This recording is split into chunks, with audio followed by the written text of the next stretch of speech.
All right, shut up. Let's get this thing going. We want to welcome you today to the kitchen table. This is a space where we just come together and we sit down and we talk about life, culture, and just moving our way through it in different points that each of us are in the room. If you haven't met me, I'm Riley, Austin, Ron, Aiden behind the camera. Give him a holler, Aiden. Hello. There he is. Sprechen Sie Deutsch? So today, just to move on, today we're gonna be talking kind of about how to live within the economy we live in as conservatives and to move through what we're doing and where you should spend your money. Fiscal conservatism, I guess, is kind of a way you can put it in a word. Look it up if you don't know what it means, and it'll explain it better. But I'm also going to hand words. it. You're right. It is 2 words. But I'm going to hand it over to Austin to give you the direct explanation a little bit better. Well, I think this conversation's stemming out of what we've seen happen the last month in our economy and in our society. We've watched our president get removed from social media. We've watched, obviously now we have a different president. On top of that, we've seen specific platforms of social media not only removed from app stores, but actual vendors that were working with those companies, vendors like their web services, their web hosting services, banks and credit card companies, credit processing companies online called Stripe. All of these companies actually cut ties with an independent, privately owned company that was establishing a place for free speech online, recognizing that some people take free speech a little bit further than the rest of us are comfortable with. So we've watched censorship.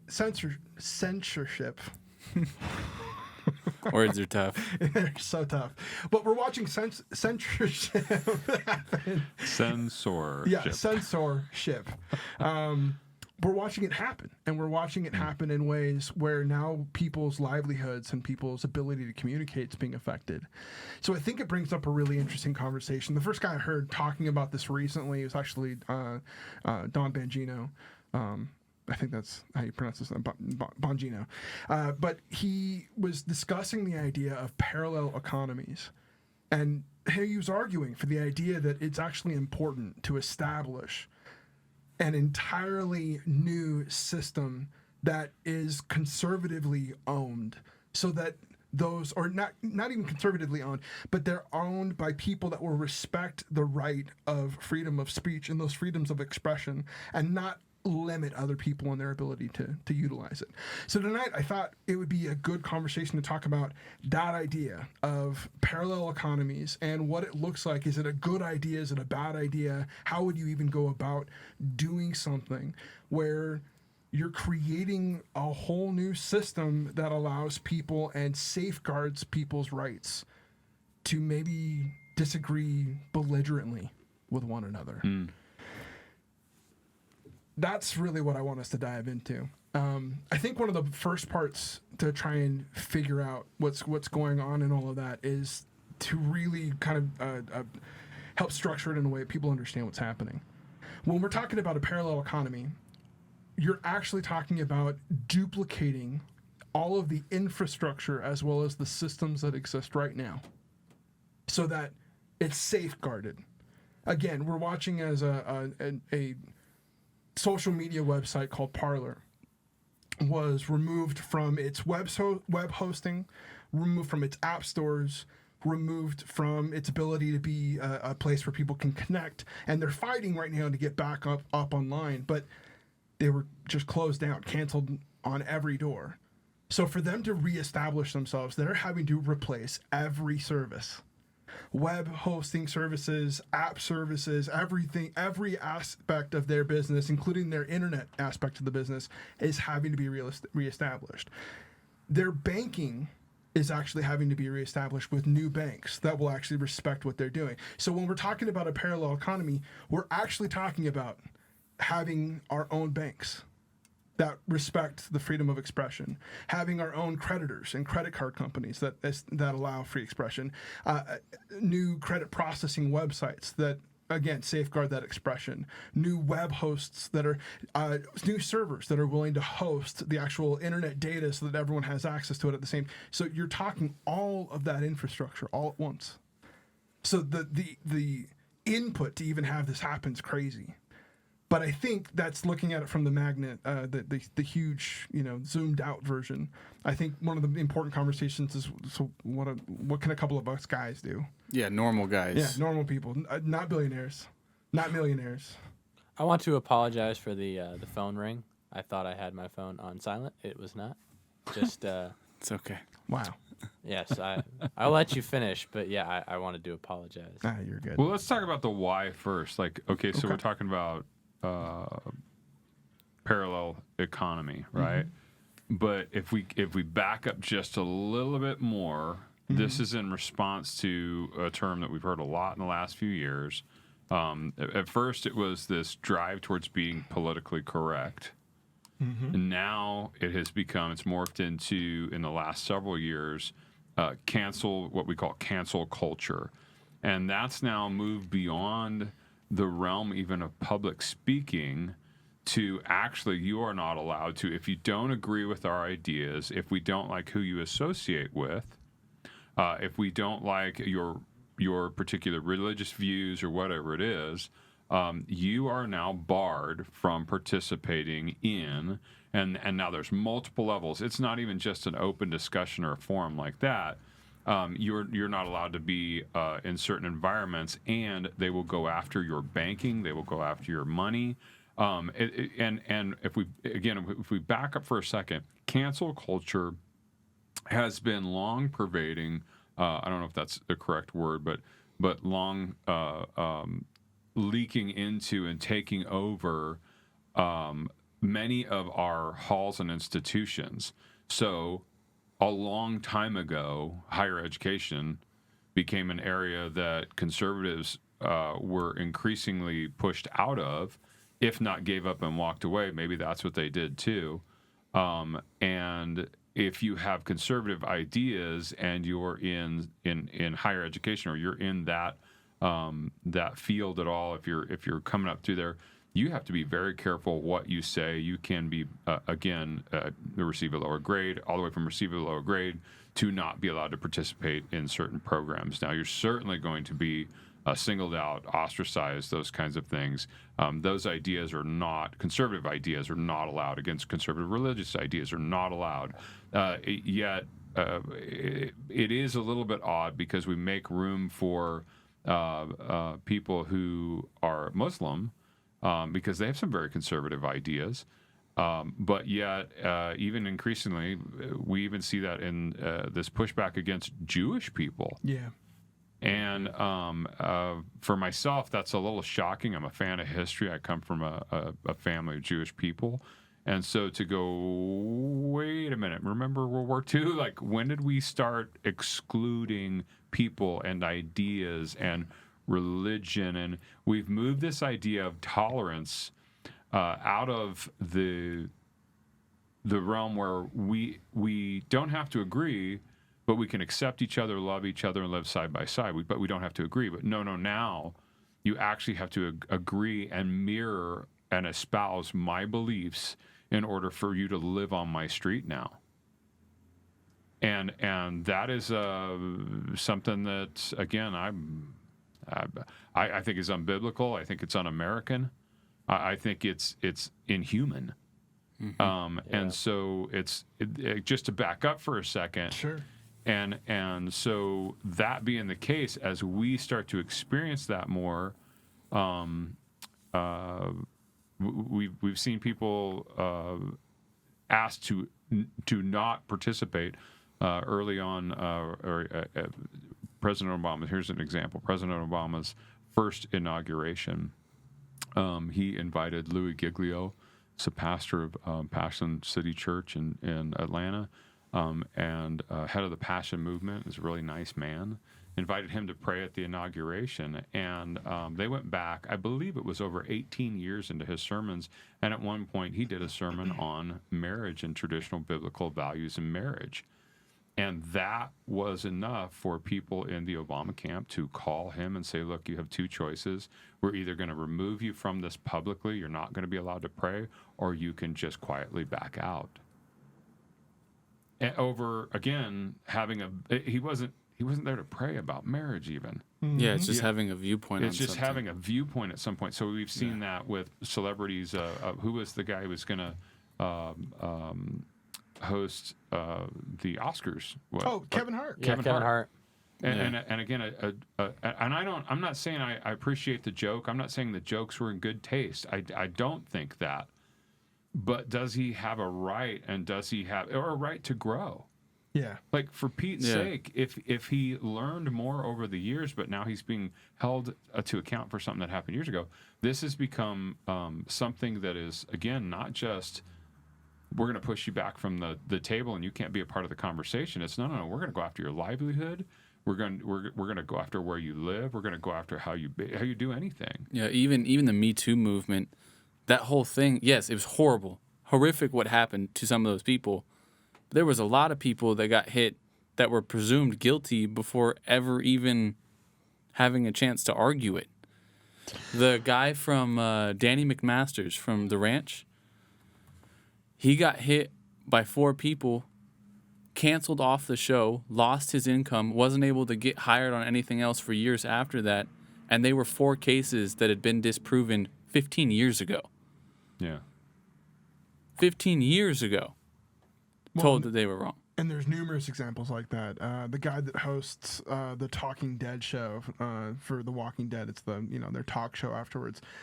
He had almost a full season of his show canceled while they put him under they were investigating allegations against him, and the allegations came back as he was clean as snow, but lost an entire year of that ability, and his show actually tanked quite a bit when he came back. The viewership was down like 40% or something because it had been so long. No one was watching. No one was paying attention. And I think too, once that's said about you, it's hard to even get it back out of public opinion. Yeah. And that's where it's weird, because innocent until proven guilty, but it has turned into guilty until proven innocent. Well, isn't there? And I'm not blaming one side. I just want to be clear about this. Isn't there a double standard when we do not want someone shamed, yet we want these people shamed? Yeah. We can't have a shame culture. We can't have someone shamed for doing something, yet we will shame those that have been accused. We will shame those that are growing, and yes, they were younger or foolish, and they're growing through something. It's almost a religious cult that has kind of established That's itself. what's said nowadays, right? Is that politics or woke culture is the new religion. Yeah. That's what people say, because people get so attached to it and so physically, emotionally, mentally, all of it just invested in this, and they might not even know what they're fighting about. It's what they define themselves with, as someone who would defend all this. And fights for whatever the social. And I don't want anyone out there to hear us saying that we don't agree with some of this stuff, because yes, if someone is hurt, and such as in the Me Too thing, ostracize them for the people who actually did it. Yeah, I'm fully down that Harvey Weinstein could get hung up by his toenails and thrown away. Like, that's cool. Like, that's fine. We're not arguing against that. We're arguing for the point of the people that it hit so many other people that just got swept up in the moment of it all. Yeah. Well, what it becomes a tool. And so now it's a dismissal tool. Again, it's a counseling tool. And it's a tool that we can utilize if possible for our benefit. And again, I'm not trying to say that everyone, I actually think there's probably a small percentage of people that actually use it that way. But it still was a tool that could be used that way. And the term witch hunt comes from a real moment in time. Yeah. Where we decided that there was, this evil person out there, this evil, and we, a small community that knew each other, that should have known better, convinced themselves it was okay to murder people, that there was this thought that might be and it just for some really ridiculous stuff. And so one of the things that again I really have been stunned by over the years is this willingness to call someone else bad.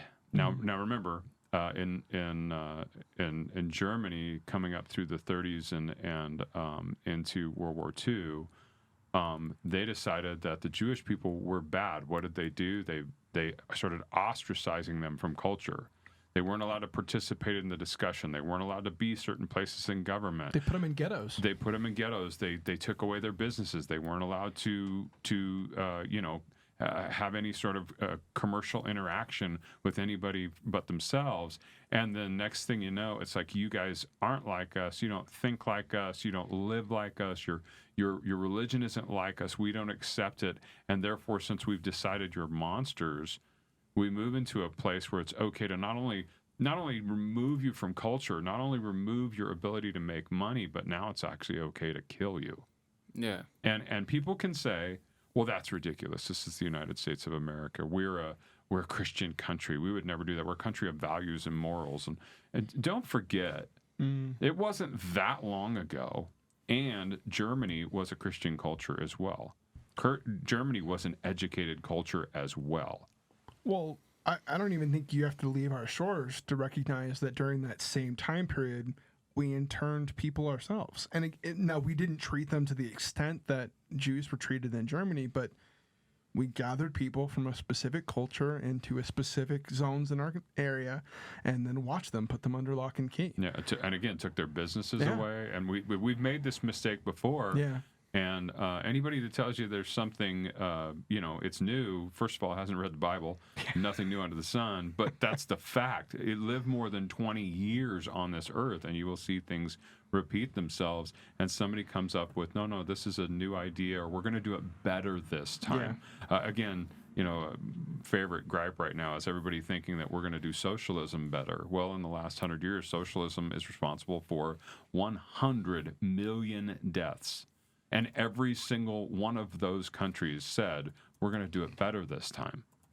And again, so it's a dangerous thing when we start, again, first step, and it's also the reason why it's first on our Bill of Rights, is to say, no, you don't have freedom of speech. You don't get to speak. What you say is a lie, or what you say offends me, and you should not be allowed to say it. There is a reason it's number one. There's a reason it's number one. And again, I believe the Bible, even, and us as Christians, and we have been guilty as a group of this many times over the years. We've been on witch hunts many times, and man, we need to learn. We need to learn. That's got to stop. And so now, kind of set the groundwork for it. Now, what's the ways and things that you see that could help? Maybe people are talking about already. And why is that a good idea? Why is it not a good idea? A few things that I've seen people talking about and stuff like that would be, where are you spending your money is the first one. In which ways are you spending it? Who are you spending it with?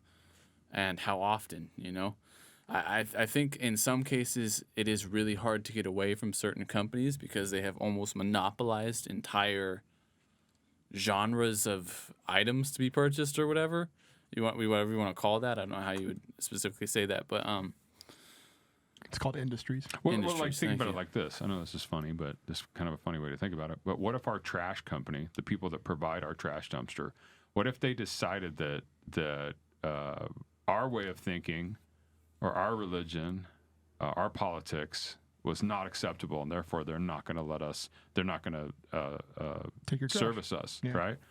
There's no other trash company around here for miles. Exactly. And if they decided to cut us off, guess what? We gotta take our own trash to the dump at that point. There's no other service so it does exist. I mean, I know that's a silly example, but no, I mean, it does all over the place. And so where are you spending your money? And, if it is something like that, can you feel comfortable spending your money? I think that's an argument to be had. I think with spending your money, it should be spent in places that are different. if you can actively get around something, an example is Amazon. Amazon's taking over the world and killing mom and pop businesses all over the place. And just like we saw with Parler, removing people from servers. So what should you do with someone like Amazon? If you can avoid it, avoid it. Like, if it's possible, which it is for all of you who can't go to the store because it's too inconvenient, it's definitely possible to just go to the store. And that's what we have to start doing. Or buy from someone else online. Yeah. I mean, it's a few more buttons, right? Yeah. Is it that hard? You could find the actual manufacturer for most of those things and find out if the manufacturer is that person. And yes, it's going to take more effort, more work. And it might cost more, just a little bit more money too. Well, a good example. So, like we said in previous episodes, a bunch of us play instruments for our church, right? So, Aiden plays guitar and drums. Ron, you lead, and then you play awesome, rock guitar licks. Yeah, I play really bad guitar licks, and so I'm in the middle of building a big pedal board for myself, and I've been buying parts and pieces the last several weeks. I avoided Amazon for everything that I could possibly avoid. Went to another company, Pro Audio, online, and was looking at them and bought, probably 3/4 of everything I need from them because they had it all in stock. And it's a little more expensive, but the truth is, I'm supporting a business. I think they're in New York. I'm supporting a business that's on the ground, has a mom and pop shop, and is just trying to make their stuff available. Yeah. Which New York needs some support right now. I think, the coasts, both coasts, we've been locked down for so long. It helps to support those companies. The problem is the convenience. And again, I think search engine ends up being a really big issue here because Google owns YouTube, huge search engine, but the next biggest search engine after those two is Amazon. Yeah. And so you realize that when you're searching and trying to find items, Amazon's the search engine that you're using, and it's this marketplace, and it's feeding evil. It's feeding things that we don't necessarily want to support. I think a good example or kind of a good extension of the example you had earlier is it's not just if your garbage company decided to stop servicing you. What if your garbage companies decided to start, I don't know, sponsoring, like strip joints or something that we would see as detrimental to the local family? Do we want to continue supporting that garbage disposal company if that's where they're putting their money after we give it to them? And if that's the issue, we got to find a new company. We got to, or start our own company. Okay, so here's a big question. Is that not exactly what's being done to us? Oh. Meaning, well, stepping around us. You have people that have decided they vehemently do not agree with certain points of view. We're getting called again, conservatives were getting called racist. I mean, you hear talk right now about. I heard the other day that somebody was hoping that basically Kellyanne McEnany. Yep. At this point, the best job she'll ever get is a waitress at some diner. Yep. Because they're going to make sure she's not able to get a job anywhere. Well, first of all, that's ridiculous. Yeah. That's not going to happen. But secondly, the fact that you would want to because someone served a conservative president and it's been years now that every idea is and every conservative person is labeled as evil. Cold, heartless, rather than really listening to facts and really listening to reasoning and having a discussion. And again, coming to agreement with each other without calling the other person names. Just giving someone calling them a name is not an argument. Yeah. And again, it happened. You're a Jew. It was a name. There was no real argument for that. And then once you've been labeled, then again, it's okay to do violence to that person or to harm them in some way, to harass them in some way. Well, and the idea behind labeling is actually you're creating a new figment of that individual. And so you're dehumanizing an opponent so as to be able to do things to that opponent that you would not be willing to do to a human. And that's the idea of you're a Jew, It happens in war. Yeah. We give our enemies in war a nickname. Yeah. They're no longer humans. They are, and we come up with these nicknames. I won't use them today because, as silly as it sounds, people get mad about that. We also don't want to get canceled, Ron. Yeah, but think about all the old war movies you ever watched and the things that get said. It's a way of dehumanizing your opponent, and now it's okay to kill them. Now again, how do we participate in that and not do that? Well, and I want to say, I think there is a difference between an individual choosing to not spend their money at a particular establishment and an establishment choosing to disallow an individual who's dependent on them for their work or their services and cutting them off. I do think that there's a separation between those two things. One's I'm choosing to spend my money. The other is I'm choosing as a business to disallow you to exist. So I do think there's a separation between those two. But I also think it's important for us to not forget we can easily, in that process of removing our money from someone, we can easily be participating in this very, very grave mindset of them becoming the evil. I mean, Go ahead. it's already kind of happened too. I mean, people act that the liberal or more democratic, free, they call it free thinking.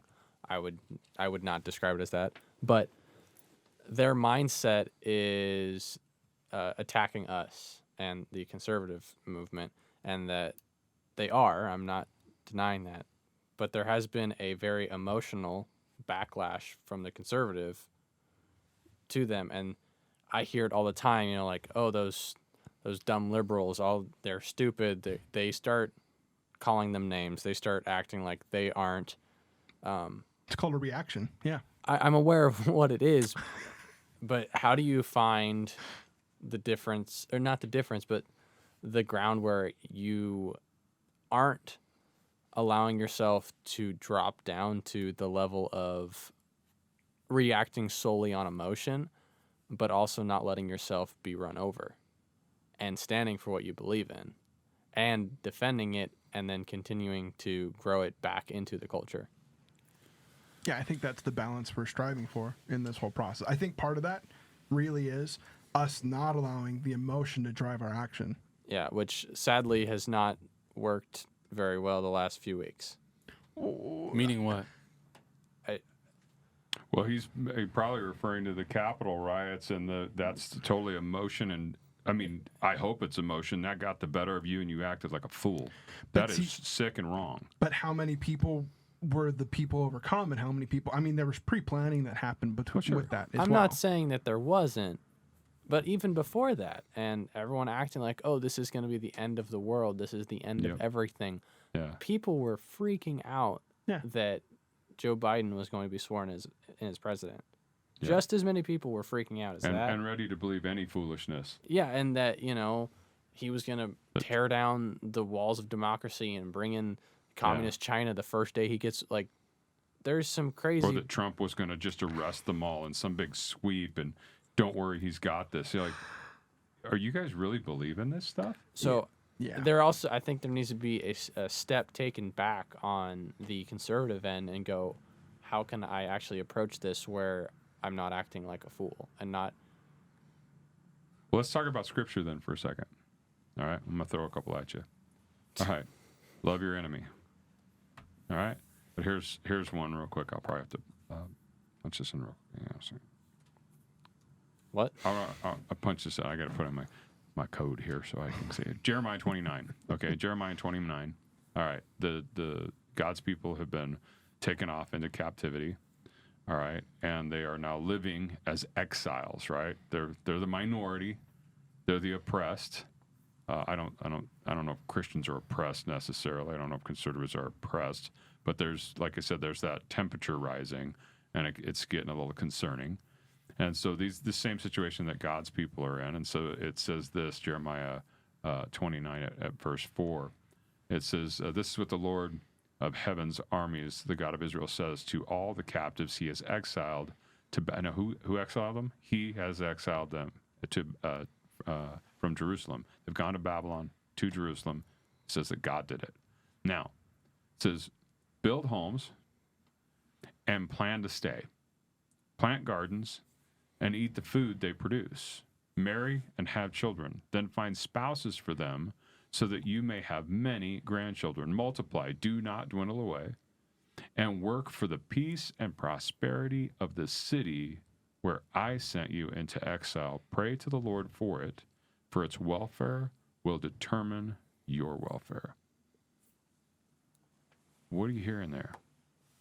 Hunker down because you're gonna be there a while, and so you better make it awesome because it's gonna be some time. I mean, that's what I get from when it's like, hey, and wait, it's that blessing song. It's like, and your children and their children and their children. It's like, okay, there's a whole lot of children in this picture, and they all gotta have something awesome. So you better start building it now. Y'all need to have more kids. Well, okay, first of all, a couple of us aren't married, so we're glad we don't have kids yet. And we will have kids. Bradley's already trying to do his part. He is. I am. He's also already married. He is also already married. That is a key Y'all point. are lagging. I don't know what to tell you. Okay, You know, I didn't sign up to be 31 and just get married, bro. Like I didn't sign paperwork that said that's what I wanted. Wasn't It's in your just- life plan. Yeah, this is not how I planned my life. It's okay. It just means you have to jump on the train quicker. Okay. and I mean, if we're being honest about it, I'm getting married faster in my lifespan than you did. So. Oh, so it's a competition now? Apparently. I mean, if he's I'm he's shaking gonna, my fists, by the way. If you're listening to the audio, I'm shaking my fist here. Okay, so what is this? What does that mean? And again, I'll even throw just a little bit more language in you. Paul uses language in the New Testament when he talks about contending for the gospel, contending for faith, and he uses combat language, like wrestling. Yeah, Right? it's a fight. Yeah. And so there's so our Christians we're again to love our enemy, but at the same time we are to be combative.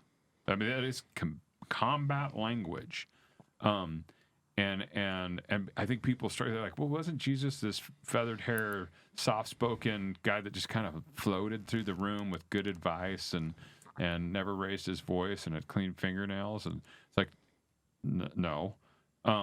And so how do we hold love and contending in the same spot?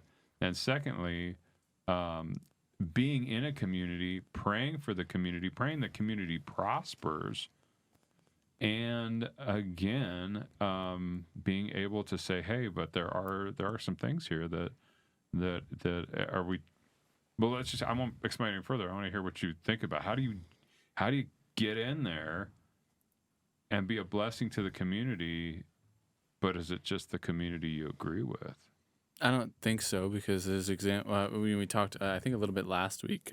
We mentioned Daniel because we're going through the Daniel fast, and just what they did as not a pure defiance to what was going on, but in eating the way that God called them to eat in a community or a culture that wasn't acceptable in, and to move through that and to know. I think the only way to really do it is with God, because without God there, you just start to get frustrated. I think because understanding that God loves those people, and then is still willing to fight those people and fight for those people, and so I think that's where you have to approach it, is to have that love for those people and to know that they matter and their life matters, their thoughts matter, but to also know that you have to fight for what you believe in and what is right while being a loving neighbor to those people.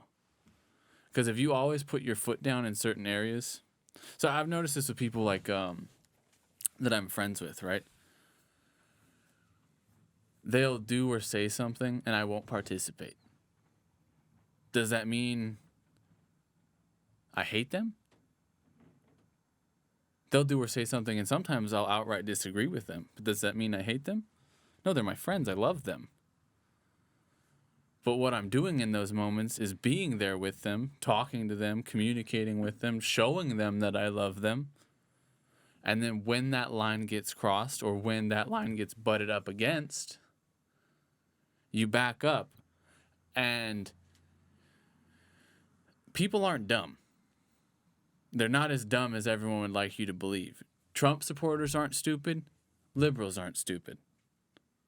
We're all about the same intelligence, right? It's just people. And I think that silent but not silent disagreement is where you can kind of find that ground of, okay, why do these people always back up from me when I do this? And it's not to always exclude them, but when certain things start to happen, so like say in culture, when people, so this is when that happened this year. When the NFL or the NBA or whatever starts supporting a movement that is supporting communists and the destruction of the nuclear family, I agree that Black Lives Matter, 100%. I don't agree with everything that they have in their Mission book, statement, in their yeah. mission statement. Well, it's BLM Inc. Yeah. that you have problems with. Exactly. The Whereas the actual statement is- the organization. The organization. 100% agree with the statement. 100% agree with the statement. The organization has things that I disagree with. So when another company, say the NFL, starts blasting all of their social medias, their uniforms, everything with the name of someone who assaulted and raped a child, what have I done this year? I did not watch a single game of football. And that's been hard for me because my team, wow, the Packers are killing it. I've been staying up to date just on the stats, but I am not watching anything. And so that's that silent disagreement to where I don't have to give them my money. I don't have to give them my attention. Yeah. I don't have to give them my time. But I can still love what they're doing in the sense of I love football. Yeah. So I can talk football with people and I can talk that kind of conversation with people. But also when they go, so how you been watching football this year? I go, oh, I haven't been. That opens a conversation to, but you talk about it, you love it. Why don't you wear clothes with them on it? Why aren't you watching? I don't agree with everything they're doing. Mm-hmm. So you didn't have to burn your jersey because you disagreed with things. Exactly. Okay. Which again is, I'm just saying, when the I disagree hyper with things, I emotional like fire. reaction. That's all I'm saying. But it's to have that reaction of maybe these people will figure it out. Yeah. So I'm not going to burn, like you said, I'm not going to burn the jersey. I'm going to see how it plays out. And guess what? Throughout the season, the Green Bay Packers specifically have taken any and all of that stuff off of their clothes, off of their stuff. So does that mean I'm ready to watch again? No. I don't know when I will be, but sure for wanna. right now, Yeah. Yeah. I'm excluding myself from that. So they lose money. So and again, it's not to punish anybody other than to just say, I don't agree with you, and you need to realize that there are people that don't agree with you. You know, because there's this big talk all the time of, all Trumpers are idiots. That's what the left says, right? 75 million people. That's half of everyone that voted. It was 77 million for Biden, something like that. 75 million for think Trump. It's like 80. 16 million more for Biden. Okay, than as they Trump. came in, whatever. Still, if it's 1 in every 4 people, Yeah, that's a ridiculous idea. Yeah. it's a ridiculous idea. Yeah. And it's as ridiculous as someone on the conservative side being able to say all liberals are idiots for not being able to see and understand the logic for which I come to these points. Wisdom must always be that we talk about the ideas and the arguments, not about the people. Yeah. An argument can be invalid. A person cannot. Right? Exactly. And I had somebody. That's a clip. I had somebody tell me a couple of years ago, because my example is always Jesus. and please don't think I'm that holy. I'm just saying, if I'm going to start boiling it down, sooner or later, I'm going to get to Jesus and go, what'd he do? Okay? That's not that I walk and talk like Jesus 24 hours a day. So, some people think I do, but no. But here's Wow. the deal. I got in a discussion with somebody a couple years ago and about contending for ideas. And they said, you need to understand something. Jesus never argued or fought with anybody. And I started, my voice went up. I kind of ranted and lost my mind for a minute. I was like, have you read the Gospels? Are you serious? Jesus never had any contentious moments? Read one paragraph. Yeah. It's constant. And again, so is Jesus willing to contend for and fight for ideas and even at times push back against people to do that because and he is love. He is the definition of love. He came to save the very people he's contending with and yet again does that trying to get them to wake up, to see, to recognize. In fact, before he faces the cross, he actually weeps over Jerusalem. Says, oh, that you would have known the hour of your visitation. It's like, I came for you. He loves them. And so, again, I think we have to be careful because people will say, again, right and left, but more on the left, at least that I've heard in the last several years, if you don't agree with me 100%, then you're hating me. If you don't affirm me 100%, you're hating me. You're doing violence to me. Well, that's a completely unbiblical idea, and we have to stop being cowards. Yeah. And stop shying away from the argument. And that's one of the things, again, I don't agree with, I appreciate President Trump. I don't agree with the way he lets his mouth run so free. Mm-hmm. I don't agree that, hey, when you're the dad, you don't get to say whatever comes to mind, right? When you're the pastor, you don't get to just run off at the mouth. When you're the president, it's a really bad idea. Well, the idea is like that you're flying in a ship, and all of a sudden the pilot comes over the comm. He's like, "Hey guys, our engine's having a little. It's just a little wonky. Yeah. So we're thinking we may ditch this engine. We may land early. It's like I don't need to know your thought process, dude. Like deal with the problem. And I get that you have emotions, and I get that you have those feelings too. But there needs to be a couple people you say that to, and your public language needs to be a little bit more measured and tempered. And so there's some stuff there that has been really troubling to me. But to say that, again, anybody who has a conservative thought or a way of doing something is evil is completely ridiculous. And now everything in that bag of stuff that, again, we call conservative, Christian, I would say people that are conservative fiscally, but Trump wasn't. So, but anybody who's then you're hating on everybody else. That we've got to be willing to go. No, that's wrong. We have to have the guts to stand up and say that's wrong, and we'll fight for what's right. And so, how do we do? What does that mean when he talks about? Hey, again, we could go through the whole passage. God's put you in this spot. Do we believe God's sovereign? Yeah, right. So we get that. God rules in the affairs of men. That's what Scripture tells us. So, hey, God's going to work through Joe Biden. We're going to be praying for Joe Biden. We're going to be praying for Kamala Harris. We're going to be praying for the different leaders of our country and asking God to bless them and guide them in wisdom and keep them away from folly. Right. We're going to be doing all those things. But then when we see something, again, that we can identify as good and positive, especially when it's biblical, let alone just a good financial idea, which, again, wisdom is biblical, are we okay to say, I'm gonna back this, but I'm not gonna back that?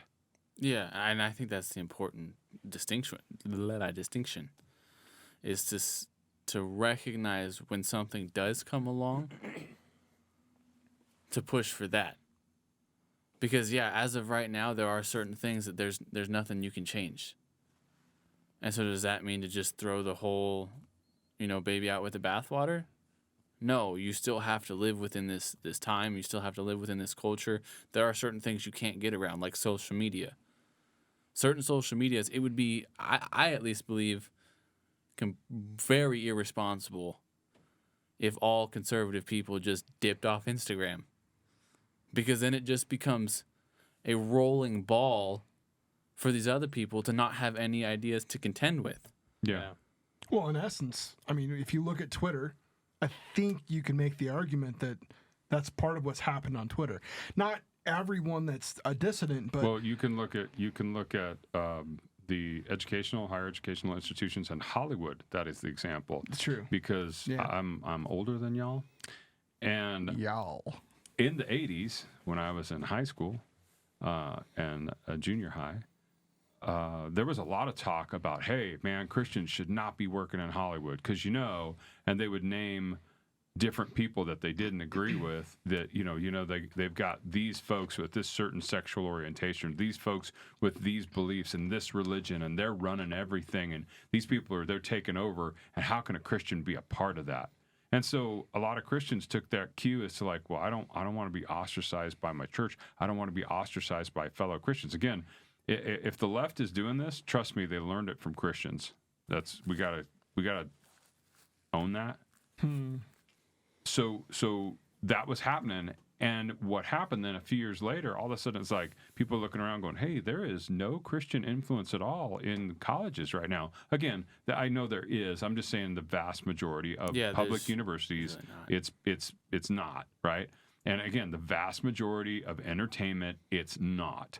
Okay? So but what happened? Where'd they all go? It's like, are you kidding me? You guys were beating the Christians up for participating in these things. So I think you're 100% right.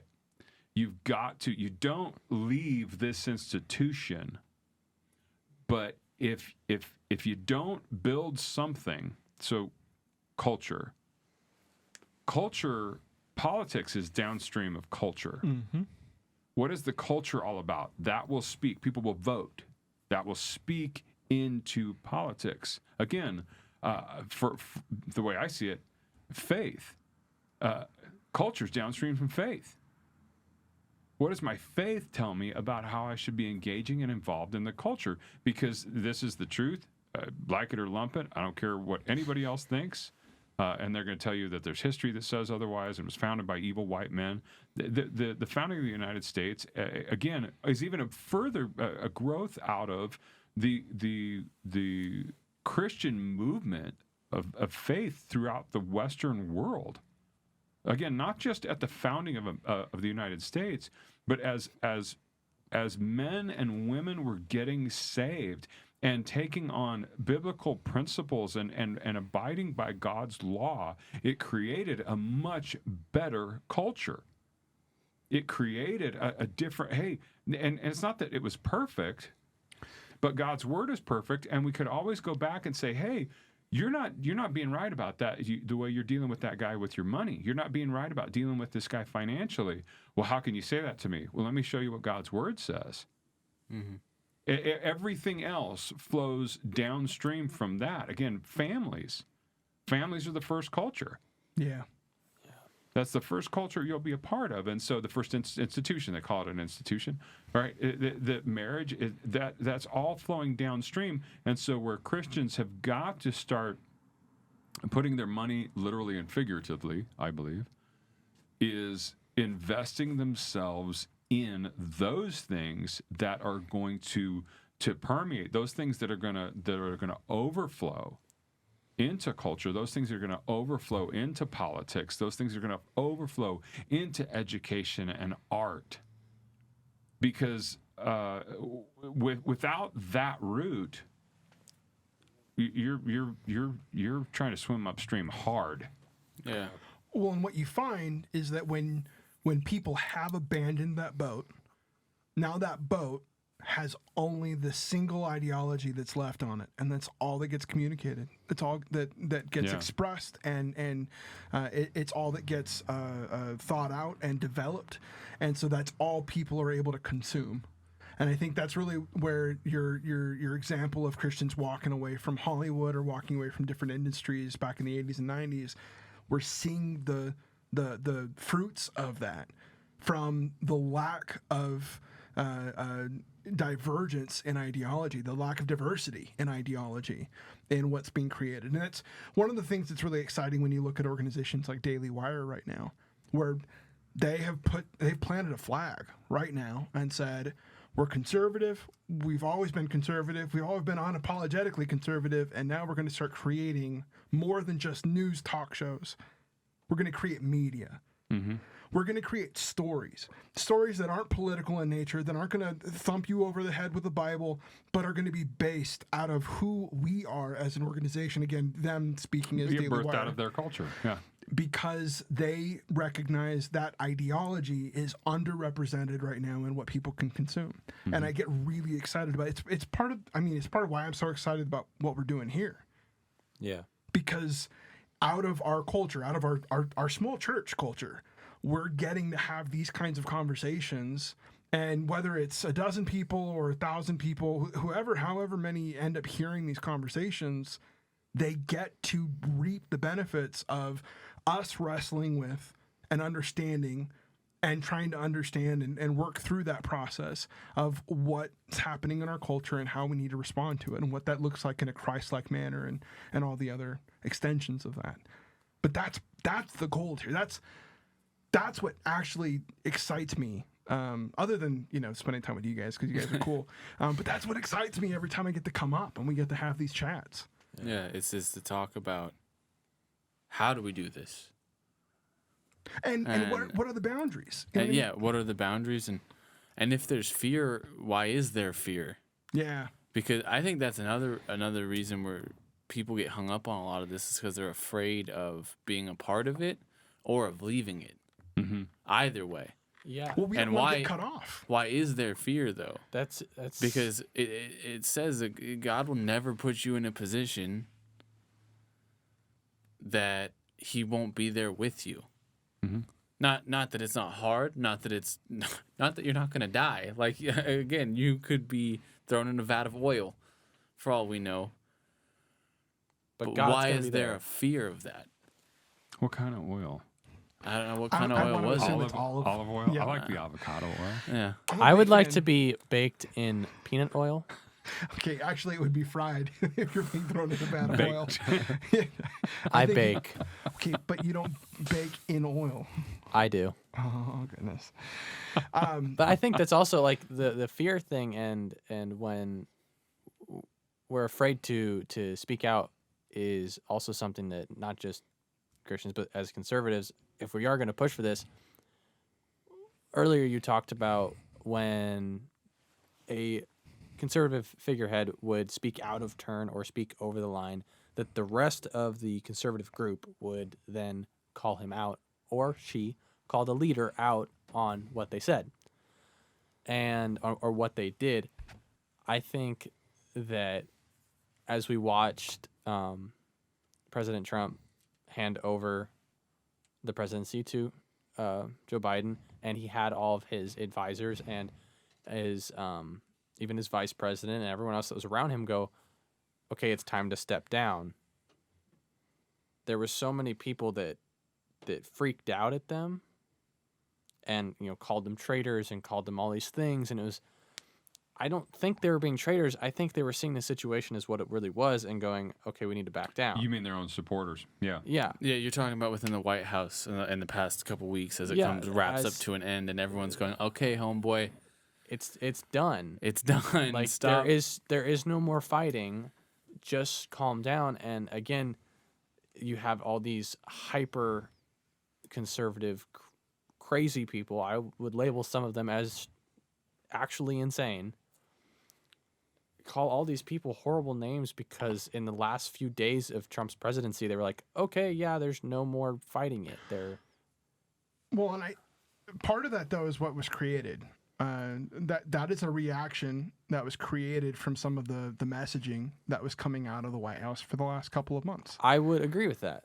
So you also have to recognize that I agree. Those reactions from people, it seems like an overreaction, but I also think if those people have, and again, this is a danger when we're talking about the idea of cancel culture, responding to cancel culture, and starting to draw boundaries between us and other things. There is this danger of us isolating ourselves into an echo chamber where all we hear are the things that tickle our fancies. And I think that personally, the problem with this search situation was the almost idolization of Trump. Yeah, it's called a cult of personality. And for some reason, he has been like the only loud voice of conservatism. And so everyone looked at him, and so anything he said, everyone it was took as stunning. It was stunning to hear someone that wasn't afraid of making people mad. I understand why You know? he was loved it was and stunning. for it. Yeah. But I'm saying, like, as the transition is made, if we are to make anything work, we can't destroy our leaders No. as their. Here's the deal, though. So what happens? And again, let's go back to Scripture for a second. What happens when we see leadership transfer in a church? What happens when we see, again, we have national leaders and even international leaders in the church. We see them transfer or change for any particular reason.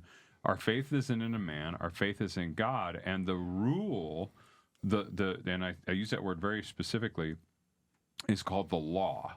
Right? The rule, it's the law. It means, what does the Bible say? God has a law.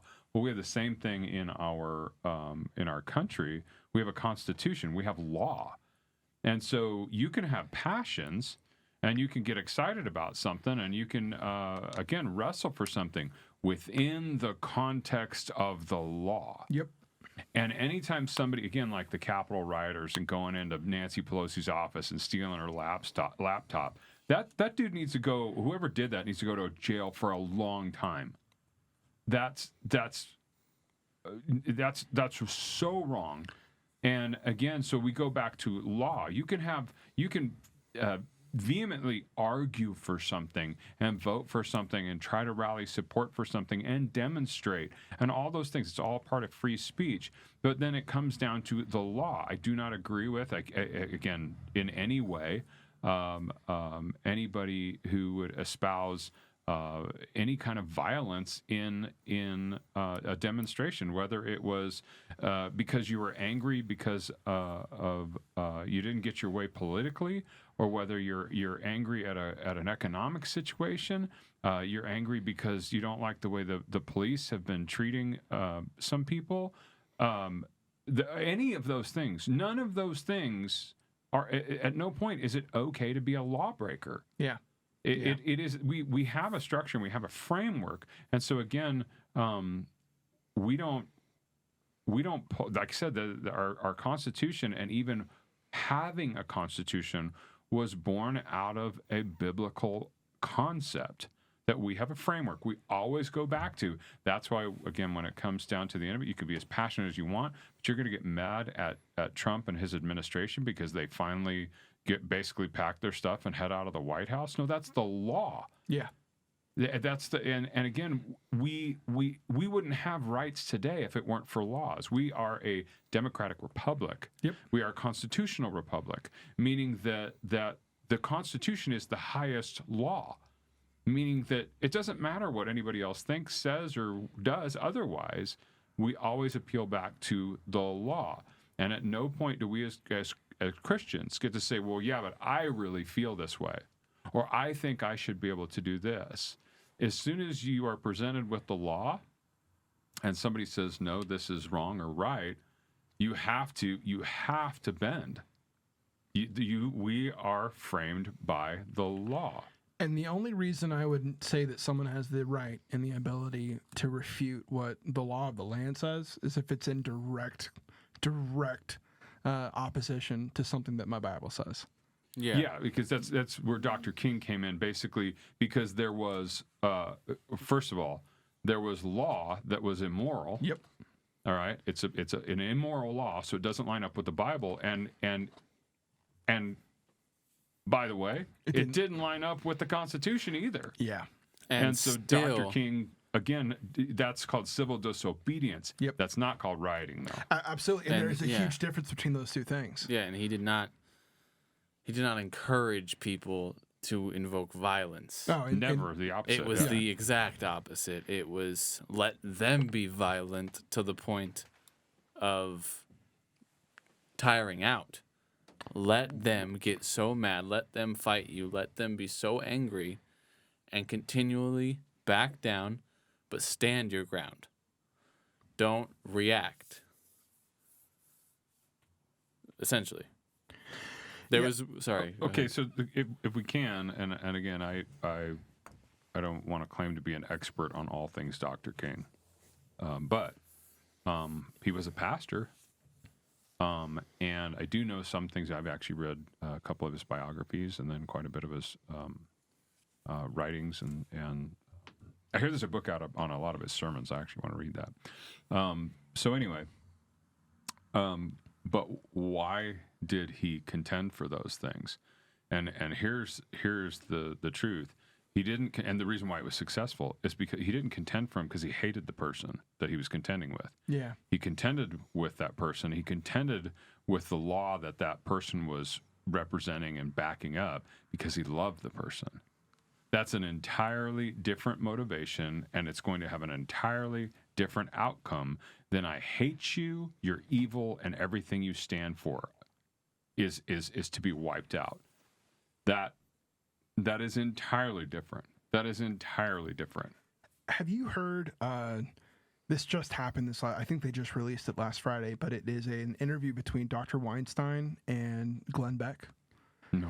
Dr. Eric Weinstein, who's a mathematician, he works for Peter Thiel, very liberal in his personal views, to the point where I think, I mean, he just lands on, hand people, everyone health care and certain things that maybe I don't agree with economically. He had an interview with Glenn Beck last week. View-wise, they are in the greatest opposition I think you can hold. I think them occupying the same place is like a superposition. It Yeah. is two ideas that are just in opposition with one another.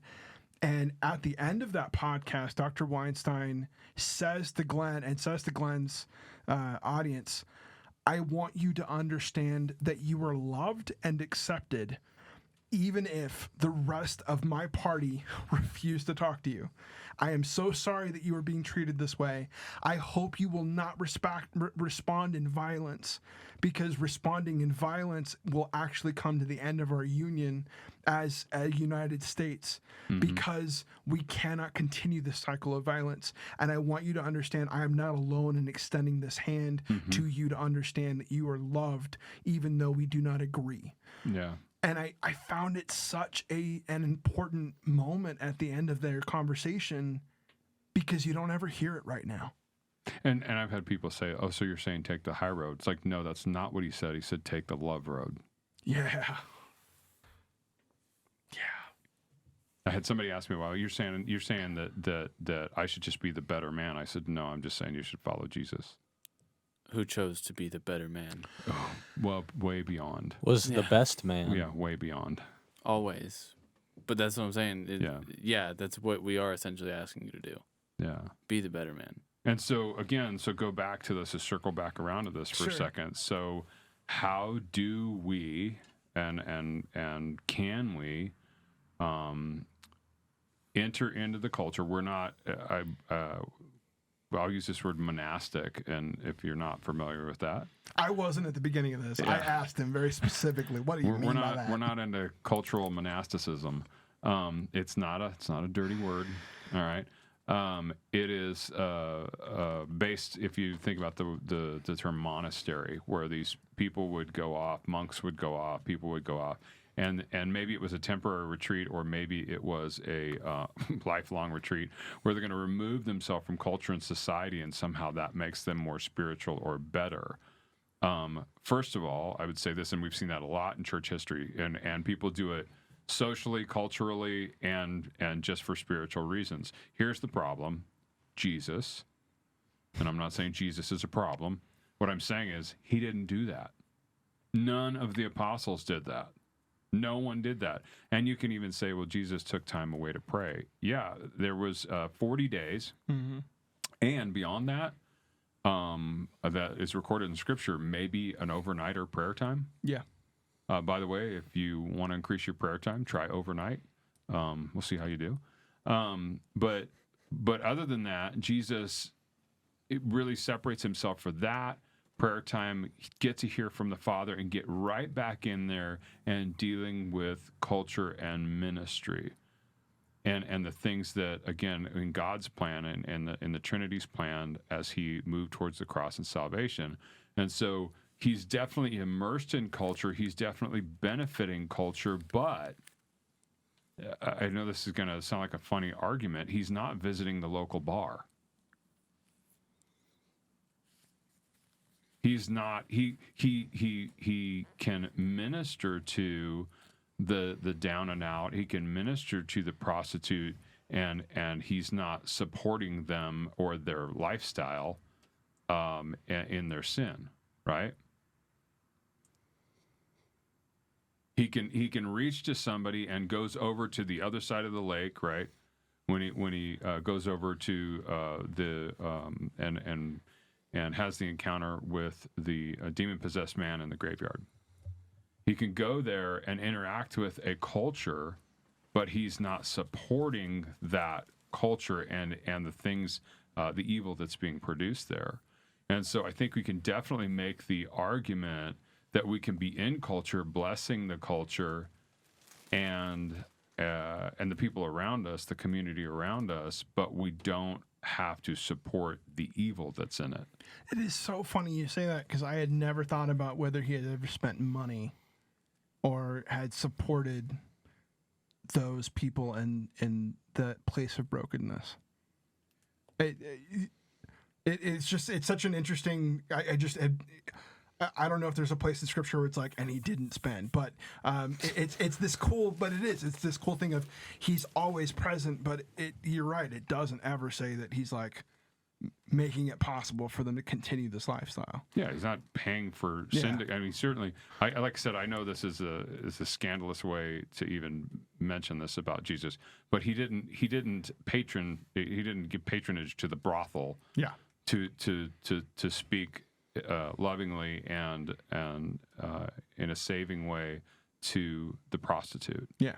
So that's not, you know what I mean, that's not going to be happening. But on the other hand, Jesus paid taxes.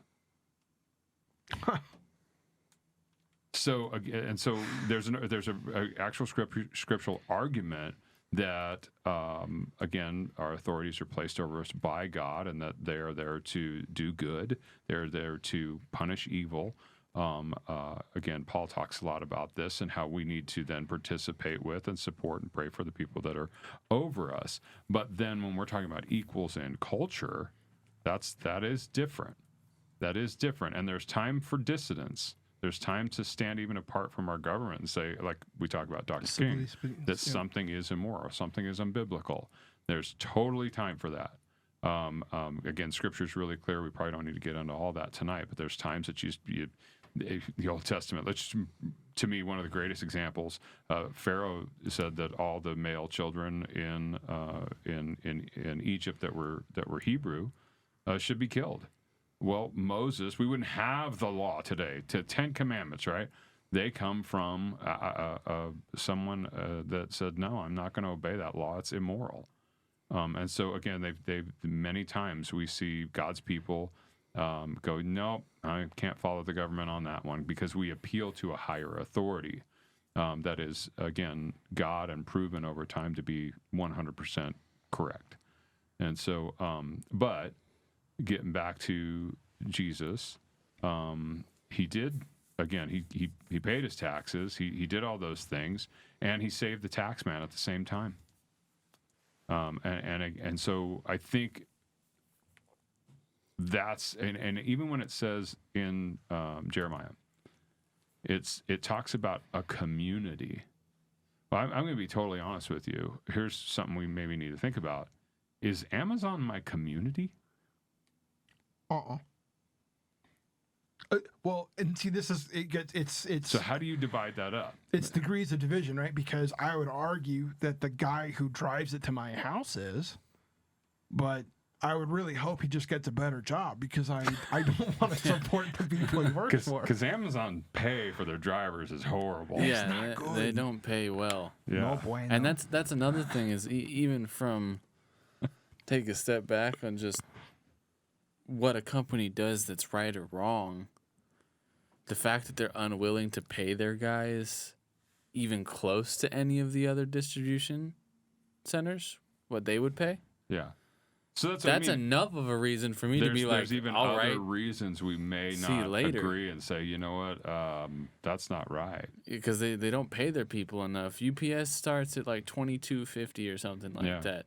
Amazon's $16.50, and UPS is the lowest, Yeah. other than Amazon. But they also run from dogs, and Amazon guys, they don't even get out when there's a dog. They just Just toss throw it. the No, Yeah, they yeah, just they just roll the fence. window down and fling it out the door. Yeah, it's like a newspaper guy back Yeah. in the 40s. I don't know. Your oh no, that was FedEx. That was FedEx. You're right. I was gonna say Yeah, your guy No, walked I'm I not to a the big front fan door. of don't use FedEx, but Amazon. I like the guy that delivers to our house. I Yeah. like him, but the FedEx is not they're just too hard to pin down on when things are going to get there. And I want to point Yeah. out we're not getting sponsored by Amazon. No, we're not getting never. sponsored by FedEx Never. or UPS. It's going to be rough, y'all. Yep. yeah.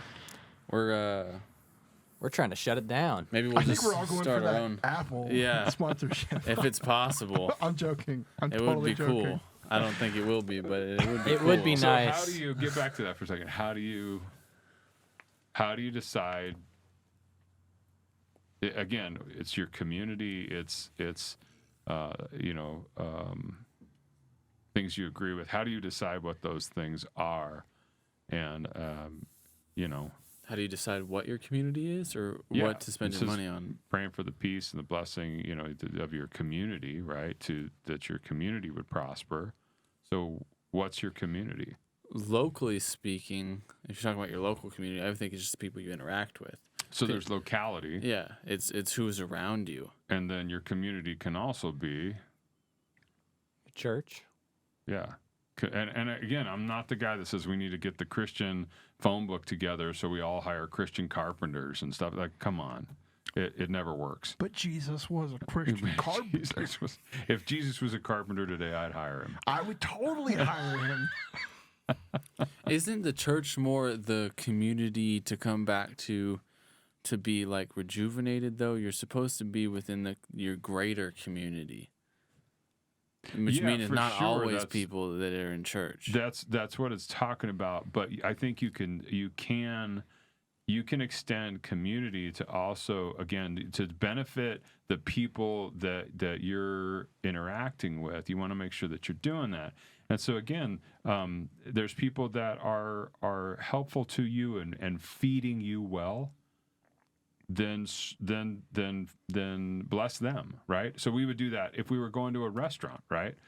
We would bless them. Well, there's people that again are going to feed our culture well, and if we go, hey, I can see that right there is good for our culture. This group supports families, right? They support marriages.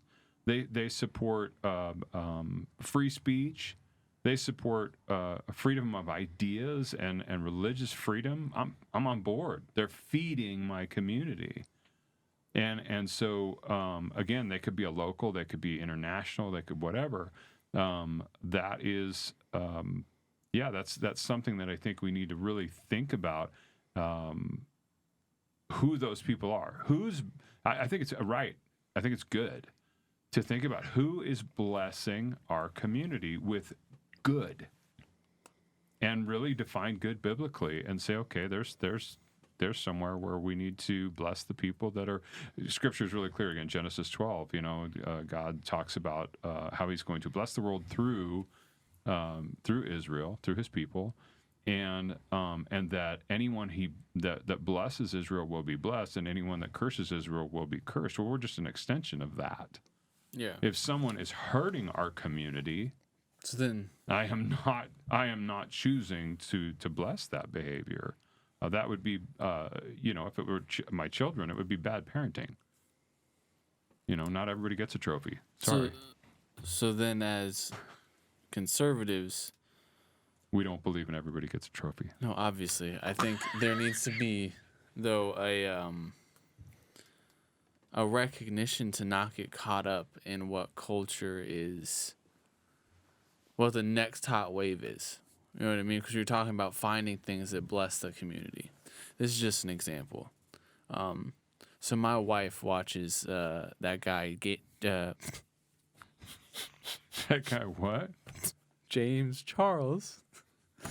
My bad, dog. Why is that bad? What happened? Okay, we'll get back to it later. I'll show you in the edit.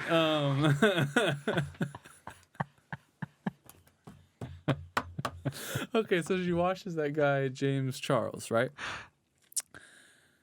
Cool cat, I guess. Kind of weird, but I would say that he, in a sense, is damaging culture. So she watches some of the stuff. And what I've encouraged her to do in the past, just because, honestly, it makes me uncomfortable to watch a dude put makeup on, and you can ostracize me now in the comments or whatever you want to do. I don't care. It's a fact. I've encouraged her to try to find people such as a Christian woman doing the same exact thing on YouTube and supporting her instead. And it's not that you can't watch this guy or still comment in, like, say, hey, we love you. Yeah. Because That's we do. different. I still That's love it. different, I yeah. love you. I hope you find Jesus. I love you, James. But as far as her financial support to buy his line of makeup or to buy Kim Kardashian's line of makeup, Wait, Kim's a Christian. So yeah, Christian. Wow. To do that, it is detrimental to culture. And I think that all recognition growing. is what you're talking about, right? Yeah. And to purposely, actively find people Yeah. who are benefiting the culture in certain things and certain areas. Is there room for benign? Is there room for again? Let's go back to the people who pick up our garbage. Do I know if they're Christian? I don't. And do I No, know what obviously, there's Right, room. so I think room there's to do times that. that we need to go. Hey, you know what? They pick up the garbage. Let's take it easy a little bit. You could put a sticker on your But there- dumpster that but- says Jesus loves not, you. Let's not do that. But I think with something like that, like you said, it's more benign because it doesn't seem to be an active harm of what Yeah, I would and- say is. And I think everybody has to. I think we have to be careful that we don't draw the lines for everybody. Yep.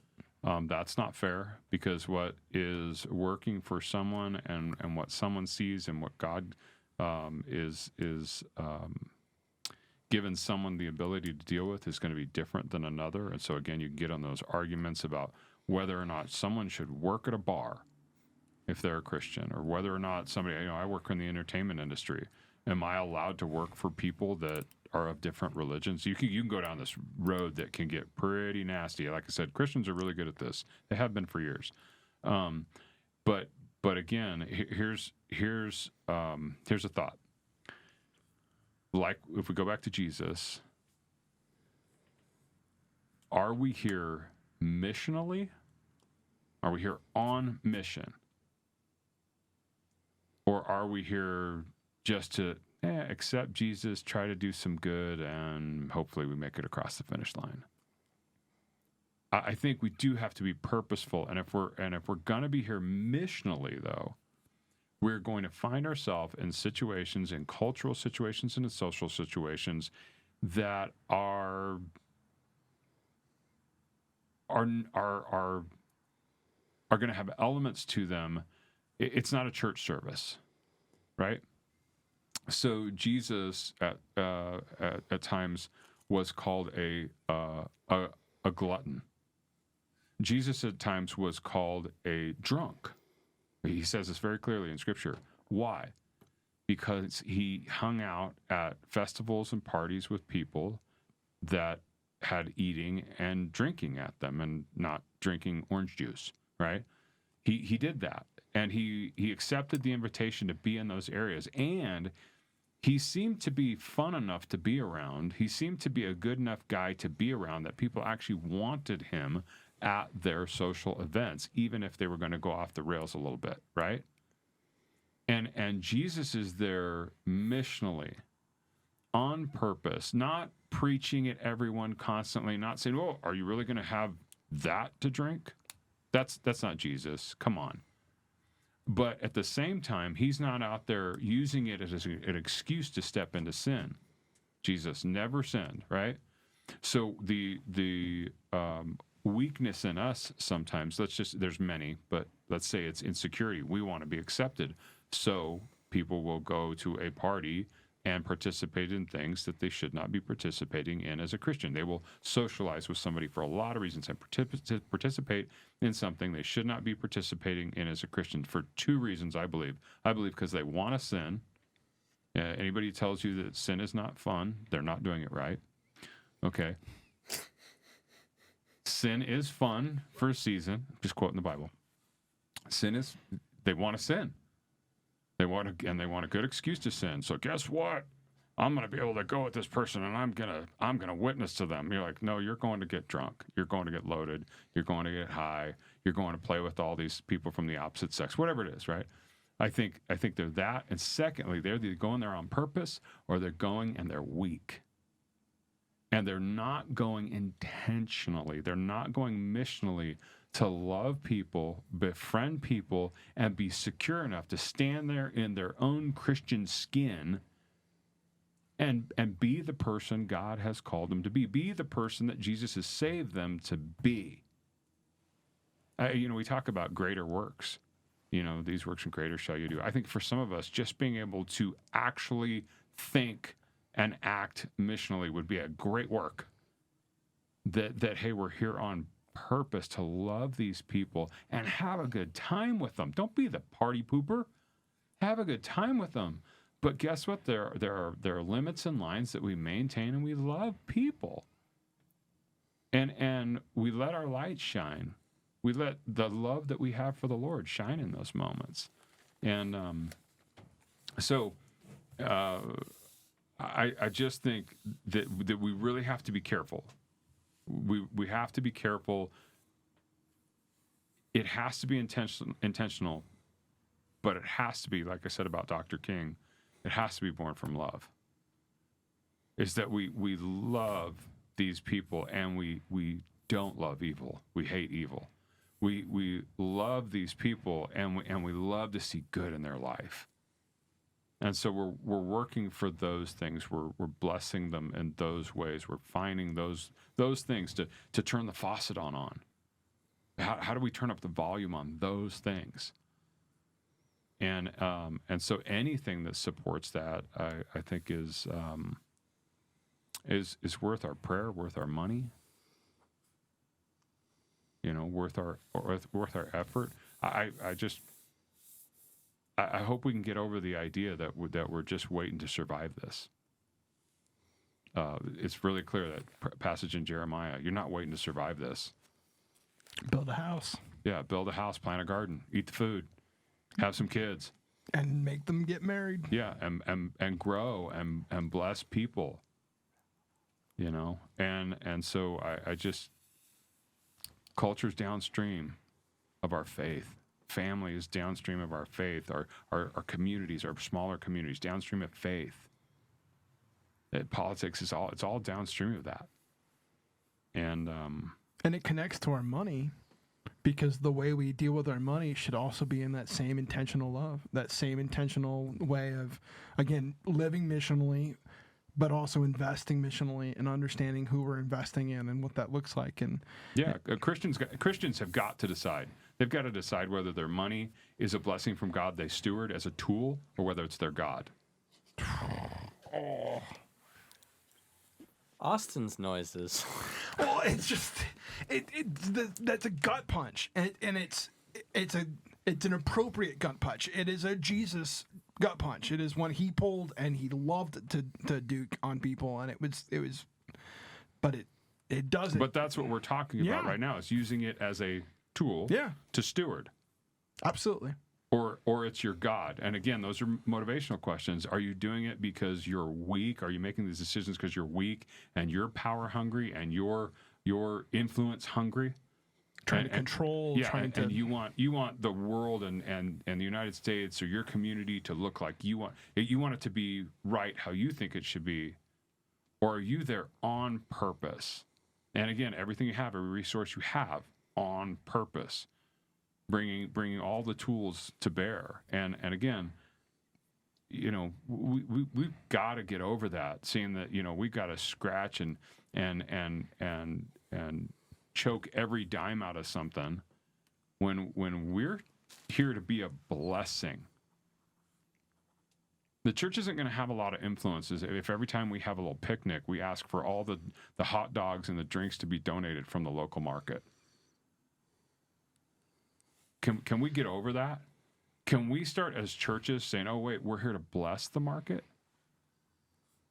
If we expect a freebie, and again, if Christian people want to do that and people want to bless the church, awesome. Would not refuse that. But there's a lot of churches with this mentality that, you know, hey, they exist to be served. They're here to bless us. It's Yeah. like, no, you're here to bless them. At least that's what the Bible says. Well, I would hope that we'd be down with the Bible. Gut punch. What are your thoughts? What would the practical application of any of that actually be? Because that was the original question we had, right? And it still turned into this ethereal conversation of these ideas. So what do you do? Yeah, you just said spend your money. You said this, but how? For the person watching right now, what is the first thing they should do? Go to In-N-Out because there's scriptures on the cups. And the food is And awesome. the food's. Wait, we're in the middle of a fast. We can't do it. Dang it. Yeah. Oh. What about more those? days. What about 2 more those that days. aren't in California or West Coast areas? Well, okay, good point. Well, first of all, Jesus loved barbecue. And, Amen. I can show you that in Scripture, but yeah, I mean, I think it is. It's living purposefully, and then spending your money and your time, your thought life,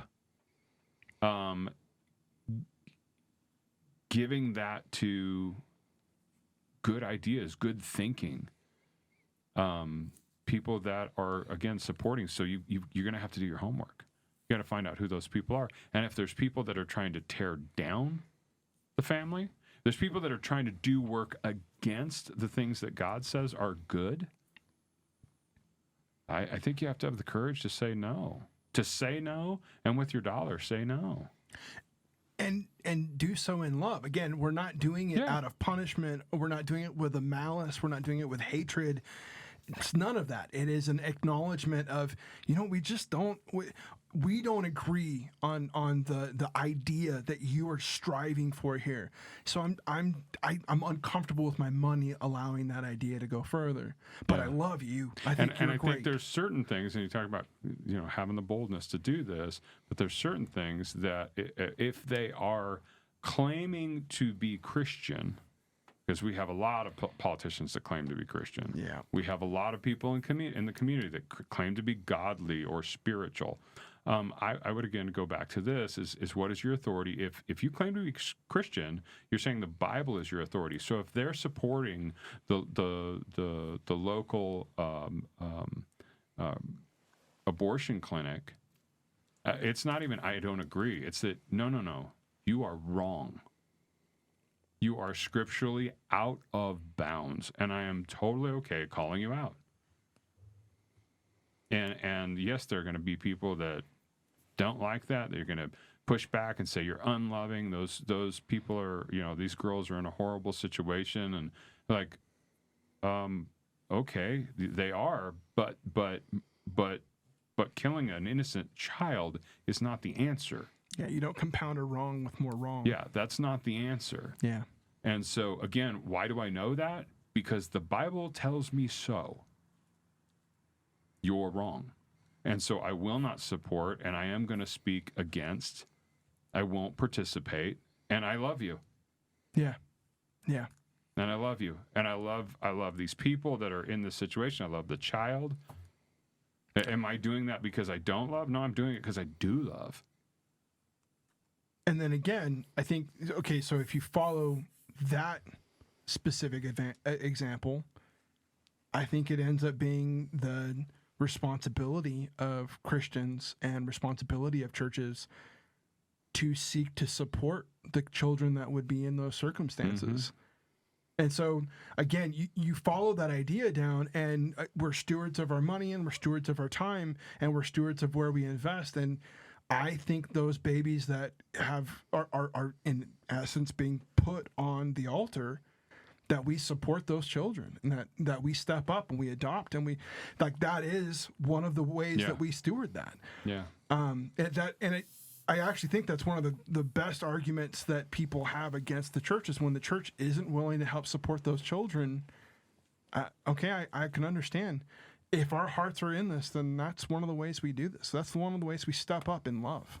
And at times, the church certainly needs to take some blame in that. But historically, over time, that's what we've done. Yeah, more than that is where orphanages have been. Yeah. Were birthed out of the church, knowing that Jesus called us to it. Called us to it. That we started.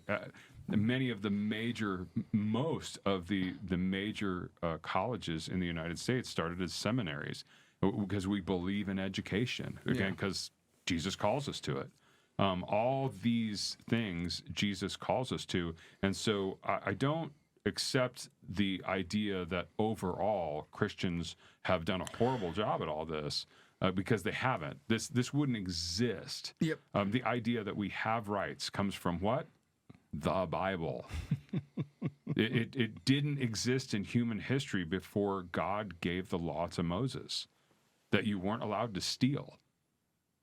That was just called a Tuesday before that, right? And you weren't allowed to dishonor a woman, rape a woman, and again, that was all like, why? Who said so? So what I'm saying is that from God is still flows all this stuff. So what is practical that we do is we do that. Yeah. Is you stand up, you be a man or woman of God, hold your ground, love people, spend your money in ways that blesses and certainly blesses those people that are giving and speaking life into the community. So then an example would be, instead of buying that stupid thing on Amazon that you don't really need, it's going to end up in the dump 2 years from now anyway. that you're going to throw away. Yep. You should save your money and either spend a larger amount on something that will actually bless somebody. Sure. Or find something else or another way to support someone else, such as possibly adopting a child. Does Austin need to be adopted?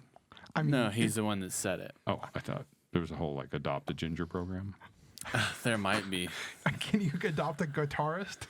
Because we're expensive. Adopt a gender and give him a soul. No, give him a solo. I give him a solo.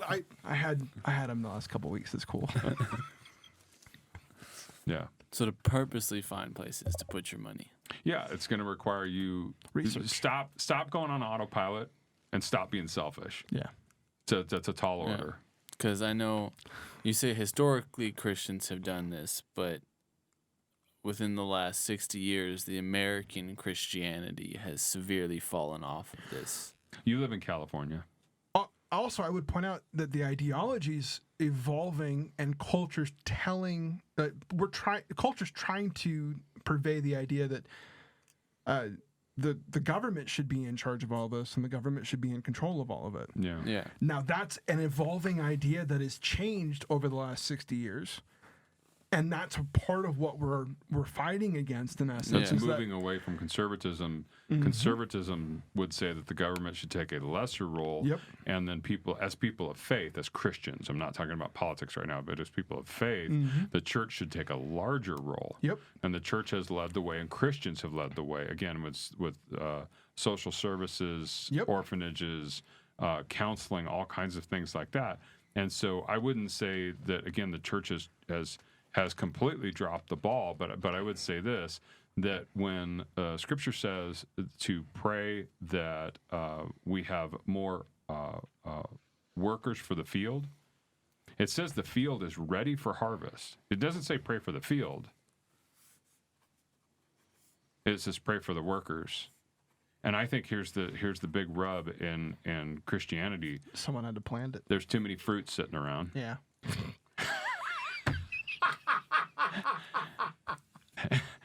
and they and they haven't transitioned into being the field workers. There are way too many Christians that they're just like, well, shouldn't somebody be serving me? Shouldn't somebody be paying for my thing? Shouldn't somebody be blessing me? Again, that's the same thing. The church gets caught in that. Shouldn't somebody be blessing me?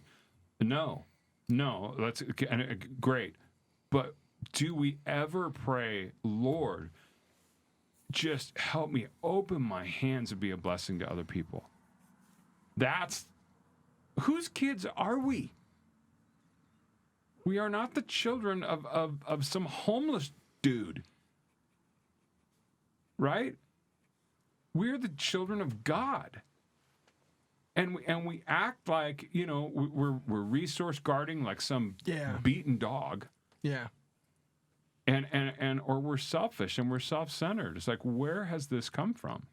Well, especially when you read about the Acts Church. Excuse me. And you recognize how generous the Acts Church was with one another as well as with the communities that they were in. And I think that's something that we miss, and we want to say no. They didn't have very much. They had to share so that they could just survive. And it's like, well, maybe a little bit, but they were also the people that came from the guy who a couple years earlier had handed him a basket full of fish and bread. Yeah. And it just kept going and kept going, but that required them to, by faith, walk the number of people out in the crowd and hand it out. If you don't hand it out, the miracle doesn't happen. Yeah. And it's not saying that, you're the magic. You're not. It's God. But you are the delivery service. Yeah. Also, I mean, talking about like waiting to be served, they made sure everyone else had food before they sat down and ate. Absolutely. I'm a pastor's kid. I still eat last. I Yep. do every time. And it's just this thing. Every time we were with people that were church people or not church people, you ate last. And if there wasn't enough, God was going to bless you with a McDonald's McDouble on the way home because you're going to be fine. But Is that a real thing, the McDouble? Yeah, a little McDouble. It's their small burgers. I haven't been to I McDonald's in dream- years. I dream of burgers right now. That's what I'm dreaming of. He's not wrong. Jim and John went to Cousins Burgers today, and No, that's a Brothers. Cousins, and I could have fought them for it. That's a good place. Yeah. I have never been there, but maybe Sunday. Maybe we should go there Sunday Maybe afternoon. we should go there Sunday. Oh, So, I'm very glad the fast is going to be over soon. what's your final thoughts here? Yeah. I think for us, so then the point would be for us to fight this and for us to do something, to have that fight, you need to live with a purpose, spend your money with a purpose, and avoid acting like a fool. I think that's It's a good plan. yeah. And that works. That goes all the way from the house you buy to the car you buy to the people you invest in. Yeah. Don't live like a fool. Do you need the Mercedes? Or could that money be better spent somewhere else? Do you need the big house that costs $1.8 million? Or could you spend your money somewhere else? And until people are willing to fight that way, I'm not sure there's going to be much change. So we have to start fighting that way. Don't be a fool and choose every day to think about what you're doing. Like you said, don't put it on autopilot, because autopilot got us here. I don't want to see where it keeps taking us. Yeah, I think that's the main thing. It's got to be on purpose. Everything has to be on purpose. Yeah. You're here on purpose. Again, we think Christians, we're here missionally. Yeah. Our church is called Mission Church. Somebody asked me one time, why is it called Mission Church? Simple answer, it's a verb. Yeah, you have to act. Yeah, You it's do a verb. something. Yeah, you're here to do something. And again, other than that, if God had wanted it differently, the moment you got saved, he would have pulled you out. He'd have hit the eject button, but he left you here for a reason. And so what are you going to do? And every resource you have. And that doesn't mean you can't have fun. Hey, you can buy the $1 million house as long as you got 10 million. You know what I mean? If live within your budget. I don't know what that number would be. I've never made 10 million or spent million.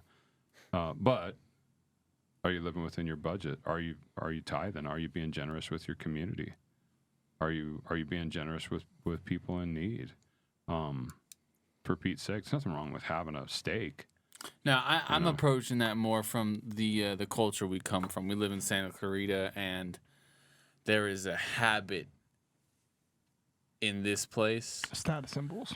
to push for status purely for status, and to exacerbate yourself doing so.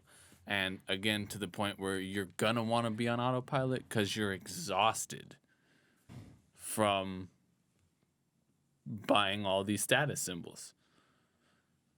So, and then that's where I'm approaching it from, is from where we live in this culture specifically. Yeah. So I just want to, like I said, just make that turn, is that it's not about so much about not buying a nice thing. There's nothing wrong with that.